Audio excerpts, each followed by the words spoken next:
Monster Hunter Rise is literally built different. From iframes hidden in new movement mechanics to absolutely ridiculous hit detection on some of your favorite weapons, and back-end game decisions that range from very questionable to absolute genius.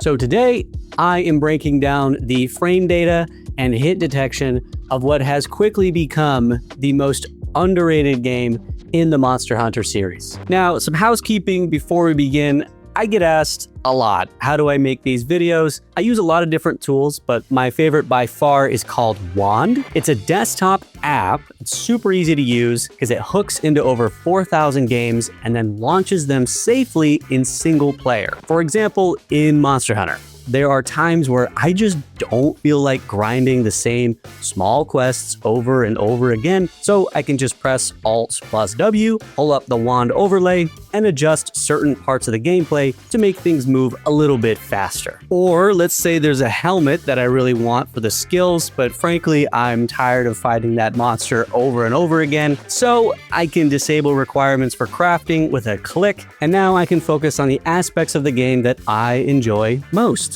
There's so much more that you can do with this, and it honestly takes like 2 minutes to get set up, and very likely has customization options for the game that you're obsessed with right now. Download Wand for free using my link in the description and play your games your way. Thanks again to Wand for sponsoring. At the center of this game is the most busted, overpowered monster I have ever seen. The player character. However, that player character is being controlled by us, and we are trash. So to start things off, when you inevitably get hit in this game, there are 3 levels of hit stun. Starting with small, you'll notice this capsule disappears. That's your hurt box. So when it's gone, it indicates your character is invincible.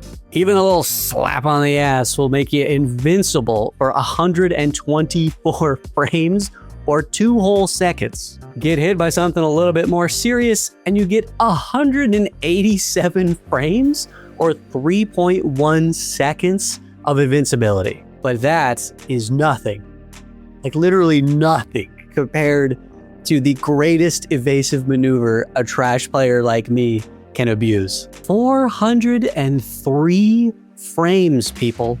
6.7 seconds, long enough to avoid damage from this follow-up explosion and the slow-moving projectile attack afterwards. In a game all about positioning, apparently the best position is to just lie flat and do nothing. Well, your ex-wife was right about something. But all right. What if you're a tryhard and you actually want to avoid damage? Well, your go-to is this Superman dive. An absurd 2.533 seconds. If you watched my breakdown of Monster Hunter Wilds, which you should, you'll notice the Superman dive in Wilds is actually only 2 seconds. So which is the easy game now, boys? It's still Wild, so we'll talk about why that is later. But luckily with dodge rolls, there's no debate needed because iframes in dodging suck in the entire Monster Hunter series, giving you a measly 8 frames or 0.13 seconds of invincibility.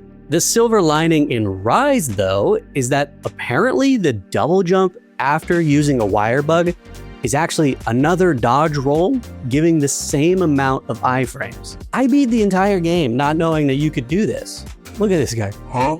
He didn't know either. So basically, rolling is more about repositioning and occasionally doing sick tricks to stunt on the hubs. Speaking of wire bugs specifically, this power sheath ability shown here doesn't actually include iframes, but I kept reading that it did. So I looked into it. Turns out you need your weapon unsheathed, and then you get 20 frames of invincibility, nearly triple the iframes of a standard dodge roll. So this input with the weapon sheathed on the left looks and feels like the same thing, but actually gives you 0 frame benefits. Now, speaking of those weapons, Rise is fundamentally built different than Wilds. In Wilds, You get a dodge counter with the dual blades, for example, based on this huge detector that spawns around your player. Same thing for longsword parries. This makes for a much more forgiving window for you to get those counters and parries. In Rise, that doesn't exist. Instead, hitboxes must make contact with your actual character to trigger parries. This doesn't sound like much, but it is. Situations where you would have gotten a longsword parry in Wilds simply won't cut it in Rise. Even Silkbind skills that appear like they are setting up some kind of detector trap are very misleading. These flashy blue lights, oh look at me, I'm so cool, they're nothing. They made you out to be a fool. If the hit detector misses your character, you miss the parry. Simple as that. Similarly, for something like the dual blades, you can't simply spam rolls in demon mode, hoping for a counter dodge. Instead, that ability now costs wire bugs and must hit your player character directly. In this way, Rise requires a lot more intention and precision with these counters than Wilds. If parries felt easier to hit in Wilds, they were. But you know what doesn't require intention or precision? Players that don't give two shits about counters or parries and are just here for what has the biggest bonk. We're talking about the hammer, baby. Look at that. It's awesome. Yeah. What a huge hammer. Yeah, the hammer is such a tiny stub of a weapon that honestly, it's really only good for, oh my god, who's stubby now? Bitch! The hammer is the most gaslighting weapon in this entire game. I fucking love this thing. Sometimes it's this big, sometimes it's this big, and then with wire bug attacks, it's the size of Texas. What a goofy ass weapon for just goofy gamers. Every hammer user is just watching this with the biggest smile on their face as the little propeller spins on their tiny hat. But that covers the gist of the player character. I'm gonna cover even more when I cover the Sunbreak DLC. So be sure to subscribe, comment what you want to see, click the hype button because that's a thing now. But anyway, what about the monsters of Monster Hunter Rise? Goss Harag. I had the hardest time knowing when this dude's body was safe to be around and when it wasn't. Now I know why. Certain attacks, like this huge charge, have hit detection for nothing but his arm and center, and for just a fraction of the movement. Turns around and can immediately turn his entire body into a giant ball of pain. The next few attacks, again, the entire body is hit detection, but then a second punch, seemingly identical to the first, with limited hit detection again. This can seem innocuous, but it gets really confusing when some attacks you can do this to and others you can't. If you've played Elden Ring, it's a similar design to these psychotic rune bearers, by the way. Beyond that, he has this random AoE attack that I'd guess everyone underestimates how quickly you need to respond to it, as it spawns full size instantly. There was also questions about hit detection above him, so when he's running like a bear would, it's fine. But you'll notice when he stands up, things don't fit so nicely. I would guess they just didn't realize that the bones that they were attaching that hit detection to were going to create such a prominent hunch when he stood up. Weirder than that though is Barioth when he travels underground. This small detector up front damages you, while this massive detector behind is only for collision with objects like breaking rocks and trees, but doesn't actually damage you. So it's just the front of him that's a threat, but kind of only part of the time. It's a little odd. Somnacanth. One of the more unique attacks in the game is this stun. For no particular reason, it comes out in this large triangular volume detector only in front. You know, like how light works. So you've got plenty of time to wail on the side of his head, risk-free on this one. Speaking of his head, this monster also has a tendency to have his entire body become a hit detector. Even on attacks that don't involve it, his head is an aerial hitbox you need to be aware of. He also has multiple setups for this sleep attack, sometimes a wide circle, and other times a much tighter cluster, but all roads lead to Rome, ending in an explosion. Barioth. Overall, super well built, but the one thing you have to keep in mind is apparently he's got a bit of a beer gut. He hides it well, but Lord, this hit detector is still there, and it catches you way before you think it should, especially when he jumps with his body slightly angled, and he hits you with a nasty beer gut drive-by. Teostra has something similar, but to a far less extent. Barioth is truly the beer-chugged champ, but it's not present in other attacks like his big pounce attack, or his shoulder check, which is merciful from a hitbox perspective, considering his tail is not included at all. It's just fast as all hell. Rajang. This demon straight from hell doesn't have an ounce of mercy. Man, I've beaten this thing plenty of times and I'm still shitting my pants every time. But wait, I spoke too soon, because the final punch of his most common combo does not have hit detection on it. I take it all back. What a pussy. But beyond that, his laser attack actually does have hit detection randomly when he lands on the jump, but immediately despawns, so you can position and counter around that for a punish. And finally, his grab comes in multiple phases, starting with his center body and then extending to his arms as well. So a desperate roll is better angled towards his arms, as they are active detectors for the shortest amount of time. But this fucking asshole's gonna grab you anyway, let's get real. Tigrex. His most common attack, this charge, is nothing crazy. However, it does highlight a theme of these games. You'll notice his tail is not included as a hit detector. This is true with many of the monsters in the game, as you see on screen here. Typically, if it's a straightforward charge, that tail is not something you need to be concerned about. Additionally, you don't need to be much concerned about this attack either, because it looks like there would be some kind of hit detection on his arm, but it's just the actual projectiles that are the issue. Other than that, Tigrex works exactly how you would think, and damn it, he better be. This is like the 50th game he's been in. Diablos. This hip check is brutal. It completely closes off your options of escape on one side with the tail and the horns on the other. Just devious. I hate it and I love it at the same time. Straight back is your best bet if you're attempting to avoid it. For a counter or a parry, hey, take your pick. You got hitboxes all around you there, champ.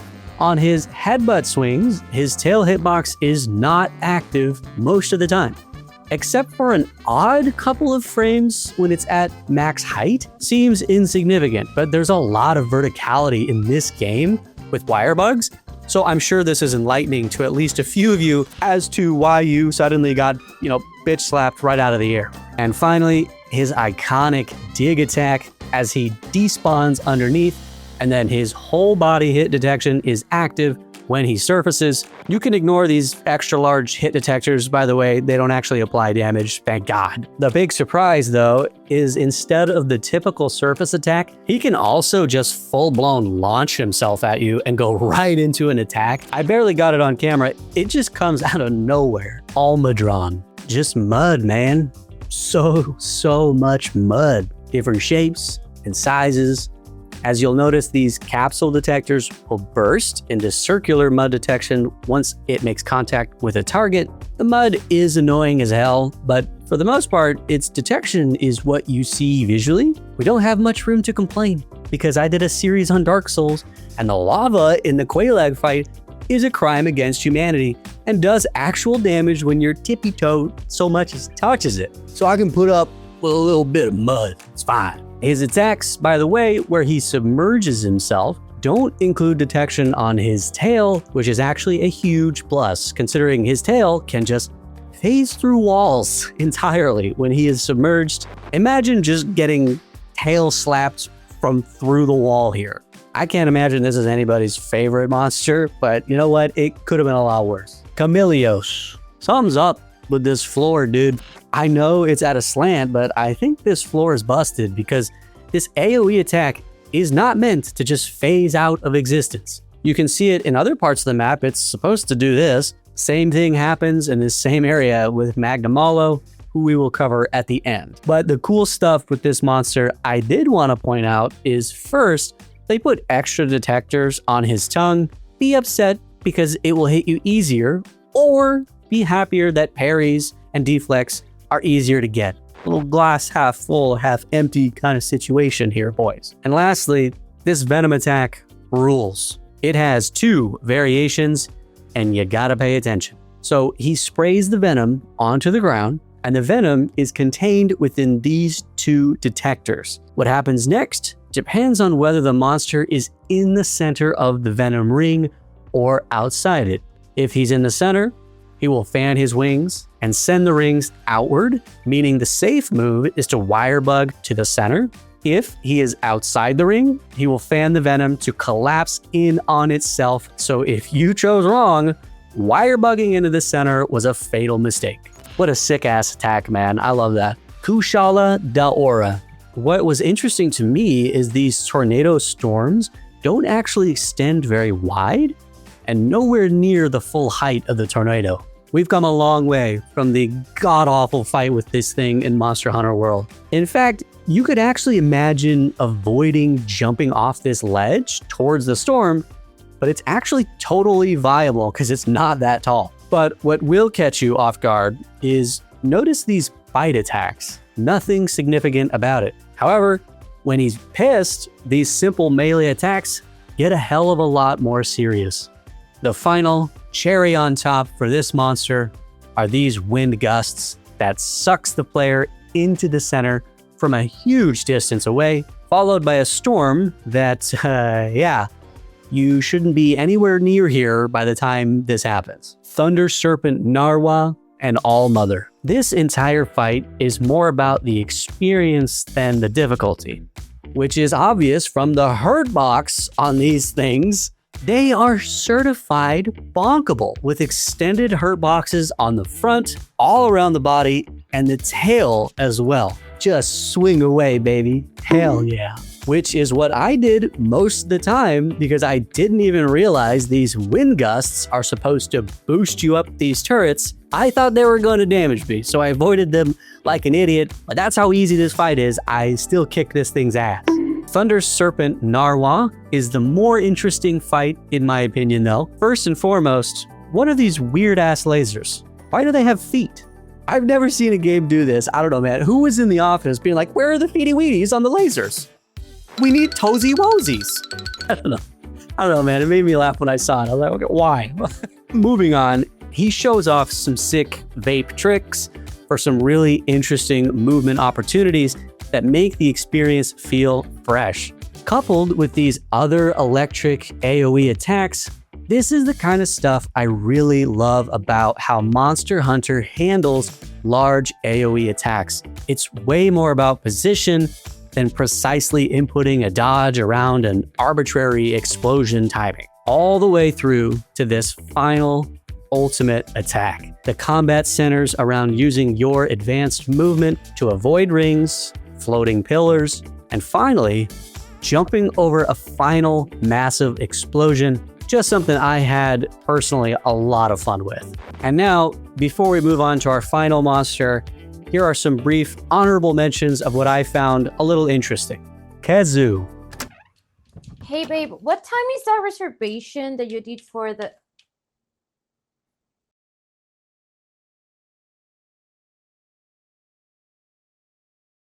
You told me you will stop watching these. No, it's a game, I promise. No! This monster isn't very hard. Many of his attacks don't last very long at all, nowhere near the medical limit of 4 hours before calling a doctor. The developers toyed with electricity to make the experience more enjoyable, but honestly, even though it is much larger than I thought it would be, I did find myself unsatisfied. Terrible fight, don't recommend doing it, especially with loved ones around. Oh my god, that shit has syphilis. This is like a dick gonorrhea would look like. Oh my god, that is so disgusting. What the actual fuck? What the fuck is that? Tetranadon. To start, his side foot slam spawns giant cylinders that are surprisingly tall. This rock hitbox is absolute nonsense. So when he has it in his hands, it's clearly connected to a bone joint on him, not the rock itself, which is why it warps and moves weirdly as he does. Then you see it despawn and then respawn, now connected to the actual rock projectile. Finally, for his jump attack, when he has no belly, there's no AoE. Pretty simple stuff. Has a belly? Big ol' AoE when he lands. Jura Totus. Nothing crazy to report here, but here is his hip check. I will be getting better angles of this for comparison. We are working on something. Puke. His feet are only active detectors as they kick on this attack, which happens exactly twice. I kept missing longsword parries on this, thinking the whole thing was good to go, but I was a fool. Finally, this tail poison attack is so much less intimidating than I thought it was. None of this poison smoke does anything. It's just a little tube coming out of his ass. Who knew? He just like me, for real. Fucking Rachna Kadaki. The egg sac on her back is an active detector even when she does just arm swings. Also, when she does full body movements, like going into her side flame attacks. Beware the sack, boys. And also, beware the cutest little fire brigade I have ever seen. I'm not even mad they hit me. That was fucking adorable. And now for the final monster we all want to see, the iconic face of the franchise, Bullfango. Somebody wanted to see it, so you know what? Here it is, in all its glory and all its horror. Nice. But really, let's take a look at Magnamalo. Right off the bat, the hit detection above him is pretty obnoxious. Dude is not messing around. He has spikes on his back to justify that hitbox when he is enraged, but he still has the hit detection present when he's not enraged. So if the spikes aren't there, yes, they are. Also, from this angle, I realized with his smoke clouds, he gives you very little tell for when they will explode, but the clouds themselves will start showing these lightning lines just before they trigger. Most of his AoEs honestly don't trigger near him, so getting close often has an opening to damage him as well. But this grab attack is also one of my favorites in the game, although it pissed me off at first because I didn't get it. If he hits you, you're put into this sequence, and the only way out is to wire bug away from this follow-up explosion. And finally, to close this one out, he gets the smash ball, unleashes his final smash, and 0 to deaths your stock.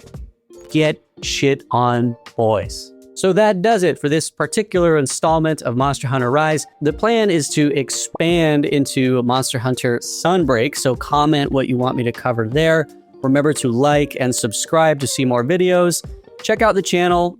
Check out this playlist if you want more frame data videos from all over the place. Consider becoming a channel member, all that lovely stuff. But as always, thanks for watching.